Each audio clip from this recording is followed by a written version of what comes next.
هنعمل بقى النهاردة مع بعض كيكة التفاح بالقرفة. طعمها جميل جدا طبعا لعشاق القرفة، اللي بيحب القرفة يعمل، اللي ما بيحبهاش ما يعملهاش. طبعا يا جماعة هي مش محروقة والله، ده سكر مكرمل بالقرفة، سكر مكرمل بالقرفة. نصلي بقى على النبي الأول، اللهم صل وسلم وبارك على سيدنا محمد وعلى آله وصحبه أجمعين. هنعمل بقى الكيكاية دي مش هتاخد معاكي 10 دقايق بالظبط، هتكوني محضراها. جميلة جدا وسهلة جدا جدا. عندك تفاحتين وكوباية دقيق. يلا بقى تعالي جربي صينية الكيكة اللي بالقرفة اللي تجنن دي. شايفين عاملة ازاي؟ وخفيفة جدا جدا وهشة وطرية جدا. يعني ما شاء الله عليها، حاجة كده وصفة سهلة وسريعة، وكل مكوناتها ان شاء الله هتبقى موجودة عندك في البيت. ندخل بقى على المقادير بتاعتنا ونشوف احنا عملناها ازاي. معايا بيضاية واحدة بس، تمام كده. هنحط عليها رشة من الفانيليا، طبعا عشان زفرة البيض والكيكة لازم طبعا يتحط عليها فانيليا. نص كوباية من الحليب، 5 معالق كبار من السكر، تمام كده. وصفة يا جماعة سهلة جدا، وكل المكونات هتكون موجودة عندك. ومعلقة كبيرة من الخل. وهنقلب بقى المقادير دي مع بعضها كده. هنجيب بقى معلقة كبيرة من القرفة دي بقى يعني أساس الوصفة بتاعتنا النهاردة، فما ننساهاش بقى. معلقة كبيرة من القرفة وهنقلبها مع الخليط ده. هنجيب بقى ربع كوباية من السمنة أو الزبدة أو سمنة على زيت براحتك يعني، هي ربع كوباية وبس. وهنقلبها كويس جدا. دي بقى كوباية من الدقيق، وحطيت عليها معلقة كبيرة من البيكنج باودر. هنقلبها كويس أوي. طبعا يا جماعة لو الخليط لقيتيه تقيل يعني ممكن تزودي معلقتين حليب عادي، مش مشكلة. طبعا ده الخليط بتاعي كده قوامه كويس جدا، عشان خاطر يعني الدقيق مش كله زي بعض.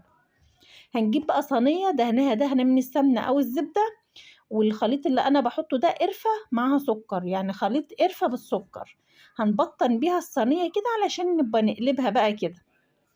السكر اتكون بقى في أرضية الصينية كده، لازم نرش سكر تاني بالقرفة عشان كلها يبقى فيها سكر. السكر ده طبعا يا جماعة بيكرمل لما الكيكة بتاعتنا بتستوي. دول بقى التفاحتين بتوعي، أنا عملت قشرتهم وقطعتهم شرايح رفيعة كده زي ما انت شايفاها كده. ممكن تحطيه بقشره عادي جدا، بس أنا قشرته. هنرصه بقى في الصينية كده. على فكرة انت ممكن تعمليها في بولات، طباق صغيرة يعني، اللي هي بتدخل الفرن عادي يعني، بتستوي فيها وبتطلع شكلها حلو جدا برضو. بس انا عشان عايزة اقلبها فبصراحة رحت عاملاها في الصينية دي. وطبعا الخليط ده يعني دي اصغر صينية عندي، والخليط ده يعني قليل جدا على الصينية دي، يعني قليل، بس بقى يعني اللي حصل. هنسويها بقى على درجة حرارة 180 في الرف الوسطاني، ومن غير ما نولع الشواية، ما بتاخدش سوا خالص، بتطلع يعني بتستوي بسرعة جدا. طبعا يا جماعة انا بسلكها من الجناب بس، انما انا لما قلبتها في الطبق اتقلبت بكل سهولة. طبعا انت ممكن تحطي مكسرات في العجينة او في الخليط بتاع الكيكة، يعني لوز، بندق، سوداني مجروش، اي حاجة اللي انت حباها. انا ما لقيتش عندي مكسرات غير شويه الزبيب دول، انا رشيتهم فوق الوش الكيكه كده وخلاص. انما يعني العجينه نفسها بتاعت الكيكه ممكن تحطي فيها بقى المكسرات اللي قلتلك عليها دي، بس تكون متكسره يبقى طعمها جميل جدا. انا قلبتها يا بنات اتقلب بكل سهوله، طبعا السكر المكرمل ده. وقلبتها وهي سخنه، شوفي سخنه ازاي لسه والله البخار بيطلع منها. لو سبتيها تبرد السكر المكرمل ده هيتجمد مع الكيكه ومش هتعرفي تقلبيها خالص.